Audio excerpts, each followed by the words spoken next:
Hey, good evening. It's Valerie here. How are you going? I hope everything is going well for you today.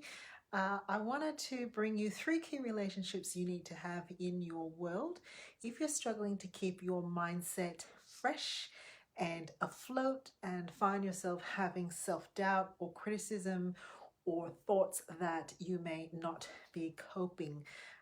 Of course, if it's at some really serious levels and you're actually suffering from depression or anxiety, one very important relationship is the professional relationships of having a doctor and a healthcare professional in your world. Um, the three professional relationships I do want to talk to you about are the mentor, the coach, and the buddy. Now, very often there's a bit of overlap in the mentor and coach role, but I thought it's really an interesting way to look at it so that you can figure out whether you've got these three key relationships in your world. And sometimes the mentor and the coach relationship can actually blend. So first up, the mentor. The mentor really is someone who takes you under their wing because they're the sort of person that in your whole of life, not just in your professional life, but in your whole of life, you actually look at where they're at in their season of life and you're thinking, I'd really like to be like them. I really like the way that they do life, the way that they make decisions, the way that they manage their finances, the way that they manage their long-term decisions. And so a mentor is a formative space. It's a relationship that helps you to form by coming under and watching and observing someone who's a little bit ahead in their season and helps you to form. That to me is the mentor.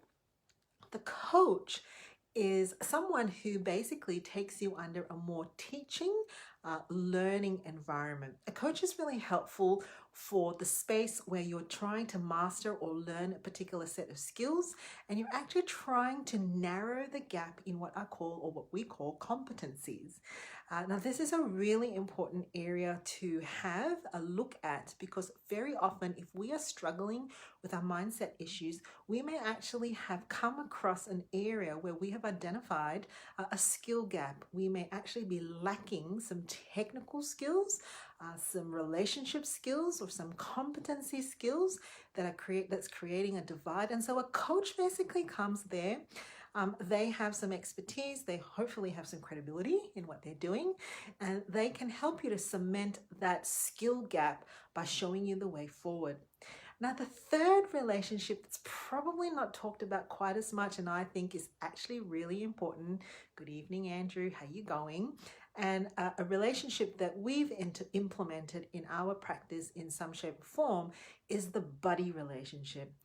Now, the buddy relationship is a really great one for a sense of peer-to-peer input, peer-to-peer reflection, peer-to-peer think tanking, and exchange of on-the-ground resources with one another. It's the kind of space where you can get in with someone and they're kind of traveling at the same pace and the same stage that you're at, and you don't have to feel like you're doing stuff alone.